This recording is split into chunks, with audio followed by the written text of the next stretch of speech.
Hello, my name is Mike Horton. I am a staff prosthetist at Horton's Orthotics and Prosthetics, and today I would like to talk about your gel liner wear and care. When you get a new prosthesis, you will be fit with new liners, and I've got two different variations here. One is a cushion liner, and one is a cushion and suspension liner. They're both worn the same way, next to your skin, and they are both pretty much cleaned the same way. When you are delivered your prosthesis and your liner, you will be given written washing and carrying information from each manufacturer. Some of these can be a little different based off of what type of gel or polymers they are made out of. Some of the liners need to be washed inside and out. Others only need to be washed on the inside. We will discuss those procedures the day you are fit. Hopefully we'll keep that less confusing. But what I want you guys to understand today is that you do wear these next to your skin. They do get dirty, and we do recommend that they are washed at least daily. You can wash them as many times as you like, however. Most liners definitely need to be cleaned on the inside because that's what's going to interface with your skin. You're going to be wearing it all day. This is a closed environment.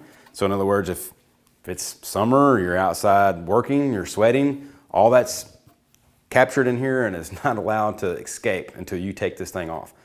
So when you go to take your liner off that day, it literally is just going to peel off of your limb just like a banana. You peel it off, it'll be inside out, and at that point it's ready to be washed. So you will take your suspension liner off. It'll basically be in this orientation. You will rinse it with warm water, apply mild soap, and some soaps are recommended for some liners and some not. Again, that will be given to you the day you're fit with written instructions.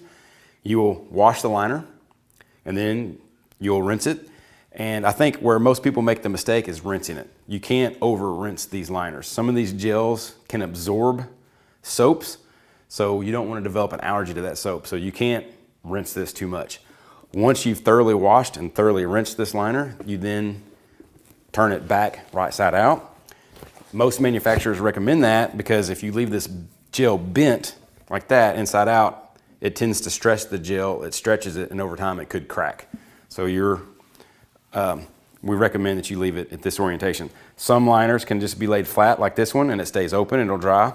Other liners come with a stand. You'll turn it inside out, wash it the same way. Some liners need to be washed on the outside. Again, you'll be instructed on that. And then ones that need to be on the stand, literally just go over, it's like a broom handle, basically, and it'll stand up to let it air dry overnight. In most cases, you will be given two liners. If you ever have questions or issues with the liners, call us. That's what we're there for. We'll definitely go over this multiple times when you are fit to make sure you understand.